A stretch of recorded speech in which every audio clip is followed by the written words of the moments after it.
PBA Finals Game 1, San Miguel kontra sa Talk and Text na balak sungkitin ang kanilang Grand Slam. Opening mark ng first quarter, Brondial with a good footback at ito ang kanilang first points sa ball game.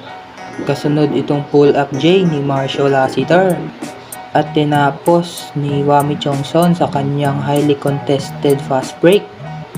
Tinagot naman ito ng TNT sa kanilang 10-0 run sa pangunguna ni BGR sa kanyang 3-point shot at itong monster putback dunk against Junmar, 5 straight point ni Jordan Heading. Time out ang SMB dahil sa run na yon. 6 seconds remaining sa first quarter.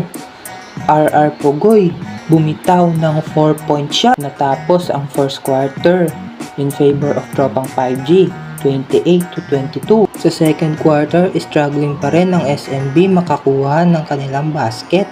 Sa free throw line pa nga nakuha ni CJ Perez ang kanyang first basket sa ball game. Samantala sa kabila ay nakuha na ni CJ Oftana ang kanyang first 3-point mid sa ball game.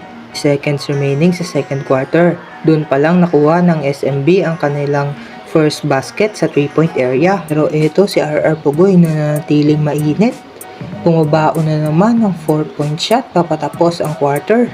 Tapos ang first half, lamang ng 20 ang TNT dahil sa maalat na scoring ng SMB.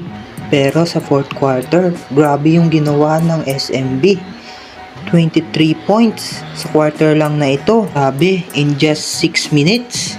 May 17 points, 10 rebounds and 2 assists na nga si CJ Perez. Kasama pa tong floater to cut the lead to 1 point.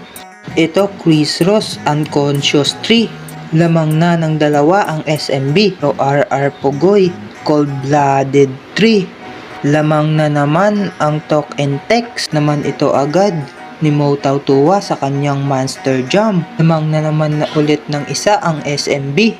After ng dead ball, review ito ng mga officials at ang hatol nila ay basket interference. Hindi nga makapaniwala dyan si Mo. Nanalo pa ang TNT.